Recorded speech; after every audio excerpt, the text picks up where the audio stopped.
Il y a des œuvres qui émergent doucement, prenant leur temps pour s'imposer. Et puis il y a celles qui débarquent comme une explosion, laissant derrière elles une marque indélébile. Dandadan n'est pas un manga, c'est un chaos organisé. Une collision entre le surnaturel et l'absurde. Un endroit où les yokai dansent avec les extraterrestres et où l'horreur côtoie la comédie romantique. Mais au-delà de ce mélange improbable, il y a quelque chose de plus profond, une énergie. Quelque chose qui vous happe dès les premiers épisodes et refuse de vous lâcher. Dandadan, c'est la réponse du manga moderne à une question que l'on se pose tous, sans jamais y réfléchir. Et si nos croyances les plus folles étaient réelles? Et si ce que nous considérons comme des légendes, des absurdités du folklore, était à 2 pas de notre quotidien? Dans cet univers, la frontière entre le rationnel et l'impossible n'existe plus. Chaque ruelle, chaque regard en coin, chaque ombre qui dépasse derrière vous pourrait cacher un esprit ancien ou un alien venu d'ailleurs. Mais Dandadan, ce n'est pas juste un monde bizarre. C'est aussi une histoire profondément humaine. Celle de Momo Ayase, forte, impulsive, mais hantée par un monde qu'elle ne comprend pas. Celle d'Okarun, ce lycéen discret, passionné par le paranormal, qui découvre que ses rêves d'aliens sont bien plus dangereux qu'il n'y paraît.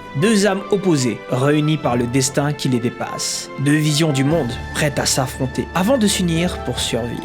Dandadan n'essaie pas de faire comme les autres. Il bouscule les codes, il les déchire, les mélange et en crée de nouveaux. C'est un manga où l'on peut passer d'un combat brutal contre un démon millénaire à une scène de comédie romantique, sans que cela ne semble jamais déplacé. Car dans ce chaos apparent, il y a une harmonie, une alchimie que peu d'œuvres réussissent à atteindre. C'est la nouvelle génération de manga, un mélange audacieux d'influences, mais surtout une œuvre qui n'a peur de rien. Si Jujutsu Kaisen a marqué par ses exorcistes et Chainsaw Man par sa brutalité, alors Dandadan s'impose comme un ovni qui refuse d'être catalogué. Bienvenue dans un monde où tout est possible, où les extraterrestres se battent pour de l'amour et où les fantômes réclament vengeance. Bienvenue dans Dandadan. Mais comme d'habitude, si tu as aimé la vidéo, n'hésite pas à la liker et à t'abonner à la chaîne pour suivre toutes les nouvelles vidéos. N'oublie pas non plus de partager la vidéo, ça m'aide énormément. Merci à tous et bonne vidéo. Tout commence avec Momo Ayase, une lycéenne au caractère bien trempé. Comme beaucoup, elle croit aux esprits, mais pas aux extraterrestres. Pour elle, ces histoires d'aliens relèvent du délire complet. De l'autre côté, il y a Okarun, plus discret, plus introverti, et obsédé par tout ce qui touche aux ovnis. Pour lui, les fantômes ne sont qu'un tas de superstitions ridicules. Un jour, après une dispute animée sur leurs croyances respectives, ils décident de trancher la question. Chacun ira vérifier ce que l'autre pense impossible. Momo part à la recherche d'extraterrestres, pendant qu'Okarun s'aventure dans un lieu hanté. Mais ce pari tourne rapidement au cauchemar. Momo croise la route d'aliens bien réels, tandis qu'Okarun tombe nez à nez avec des esprits vengeurs. Alors qu'ils s'apprêtent à y laisser leur peau, Momo découvre en elle un pouvoir caché, qui lui permet de repousser ses assaillants. Okarun, quant à lui, est sauvé de justesse, mais il est maudit par une entité surnaturelle. Désormais lié à cette malédiction, Okarun est doté d'une force surnaturelle, mais avec un prix. S'il perd son calme ou montre trop d'émotions, il risque de perdre le contrôle. Dès lors, ils n'ont d'autre choix que de s'entraider face aux créatures qui les traquent et aux menaces qui se multiplient. Momo et Okarun plongent dans un monde où esprit et extraterrestres coexistent. Leur quotidien bascule alors entre affrontements surréalistes et des tentatives de lever la malédiction de Okarun. Ensemble, ils vont combattre des yokai redoutables, repousser des invasions extraterrestres et découvrir ce qui se cache dans l'ombre. Heureusement, ils ne sont pas seuls. Seiko, la grand-mère de Momo, exorciste expérimentée, les guide dans ce monde chaotique. Grâce à son aide, ils parviennent à affronter des entités toujours plus puissantes. Mais au milieu de ces batailles surnaturelles, une chose se développe peu à peu, leur relation. Ce qui n'était qu'une simple rivalité au départ se transforme en complicité, chacun poussant l'autre à dépasser ses limites. Chaque confrontation les rapproche un peu plus du secret qui entoure ces forces mystérieuses, et d'une vérité qu'ils n'étaient peut-être pas prêts à affronter. Ce qui frappe immédiatement dans Dandadan, c'est ce mélange improbable de genres. Horreur, comédie, romance, action, tout semble s'entrelacer sans jamais donner l'impression que ça part dans tous les sens. C'est rare de lire un manga ou de regarder un anime qui te fait éclater de rire sur une page et qui juste après t'installe un malaise profond. Dandadan jongle avec ça, et c'est probablement là que réside son véritable génie. Il y a cette capacité à passer d'un registre à l'autre sans jamais perdre l'essence de l'histoire. L'horreur est là pour plonger dans l'inconnu, la comédie pour relâcher la pression, et au milieu de tout ça, la romance s'infiltre doucement, presque naturellement. Mais derrière ce mélange de genres, il y a une thématique centrale qui guide toute l'intrigue, la croyance. Dandadan, c'est avant tout l'histoire d'un choc de vision des mondes. D'un côté, Momo croit aux fantômes comme une évidence. De l'autre côté, Okarun est persuadé que les extraterrestres sont bien réels. Chacun se moque de l'autre, convaincu que son point de vue est le seul valable. Et c'est là que ça devient intéressant, parce que tous les deux se trompent. Ils découvrent très vite que leur vision du monde était incomplète. Ce choc initial devient un moteur pour l'ensemble de l'histoire. Finalement, Dan Dan Dan pose une question simple. Et si tout ce qu'on pensait impossible était vrai? Mais ça ne s'arrête pas là. Il ne se contente pas d'inventer des créatures excentriques. Il plonge directement dans les racines du folklore japonais. Les esprits et les monstres que croise Okarun ne sont pas simplement des inventions. Ils sont tirés des légendes anciennes du Japon. Ces récits qui hantent l'imaginaire collectif depuis des siècles. Dans ce sens, Dan Dan Dan se place aux côtés d'œuvres comme Jujutsu Kaisen ou Nura le Seigneur des Yokai, qui s'inspirent profondément du folklore pour construire un univers à la fois moderne et ancré dans les traditions. Mais là où Jujutsu Kaisen traite le surnaturel avec sérieux et noirceur, Dan Dan Dan préfère s'amuser avec, tout en restant respectueux de ses origines.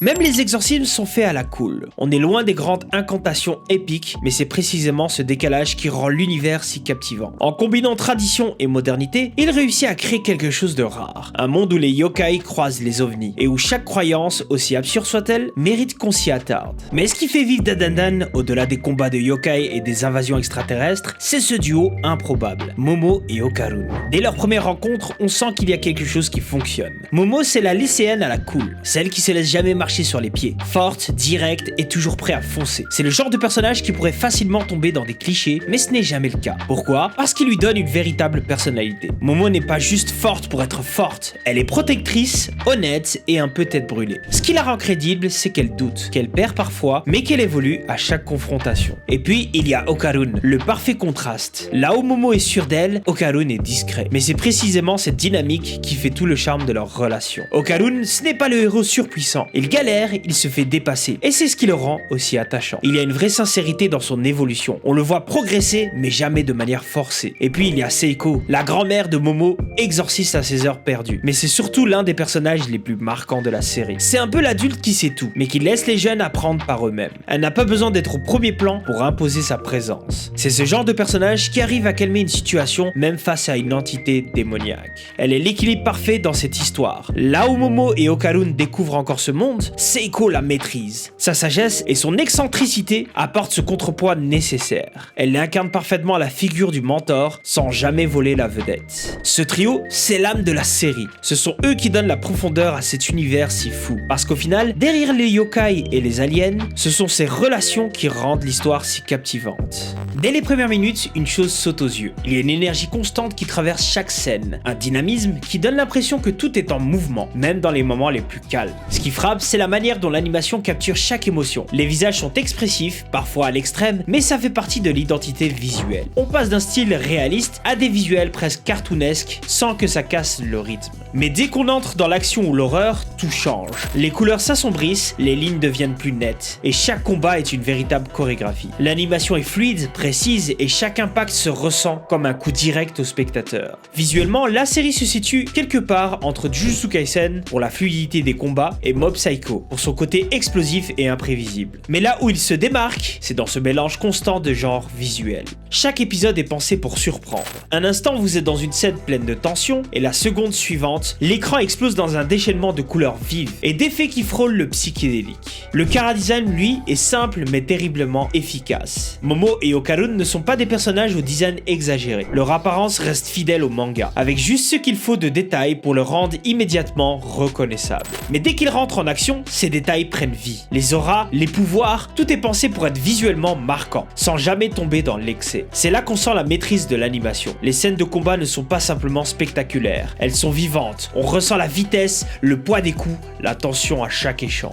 Au final, chaque génération porte en elle les restes de celles qui l'ont précédée. Des histoires, des combats, des héros gravés dans la mémoire collective. Mais un jour, ces récits laissent place à de nouvelles voix, à de nouveaux visages prêts à écrire leur propre légende. Pendant longtemps, le shonen a été porté par des figures emblématiques. Des guerriers qui se sont battus pour des idéaux, des rêves ou simplement pour protéger ce qu'ils aiment. Mais aujourd'hui, une nouvelle vague est là. Et Dan Dan Dan est l'un des porte-étendards. Là où leurs prédécesseurs portaient de lourds fardeaux, la nouvelle génération avance différemment. Moins pour sauver le monde que pour comprendre ce qui l'anime. Momo et Okarun ne sont pas des élus, ni des héros nés. Ce sont des adolescents, plongés malgré eux dans un monde qu'ils ne maîtrisent pas encore. Mais c'est justement cette imperfection qui les rend si proches de nous. Dans Dan Dan Dan, la force ne réside pas dans des pouvoirs divins ou des héritages sacrés. Elle naît dans l'acceptation du doute, de cette capacité à avancer même lorsque tout semble absurde. Momo et Okarun ne cherchent pas à changer le monde, ils veulent simplement le comprendre. Et comme toujours, il y a ceux qui veillent. Des figures comme Seiko, cette génération d'avant qui observe en silence, prête à intervenir si nécessaire, mais qui sait aussi quand il est temps de laisser sa place. Parce qu'au fond, c'est ça la succession. Ce n'est pas un passage de flambeau formel. C'est un équilibre fragile entre guidance et liberté. C'est comprendre que la nouvelle génération n'a pas à suivre exactement les traces laissées derrière elle, mais qu'elle doit tracer son propre chemin, à sa manière. Dan Dan Dan n'est pas là pour remplacer ce qui existe, mais pour rappeler qu'il y a toujours une relève. Mais tant qu'il y aura des histoires à raconter, il y aura des héros pour les vivre. Des héros un peu fous, un peu maladroits, mais prêts à affronter l'inconnu. Et dans cette continuité, quelque part entre tradition et renouveau, il y a une légende qui commence.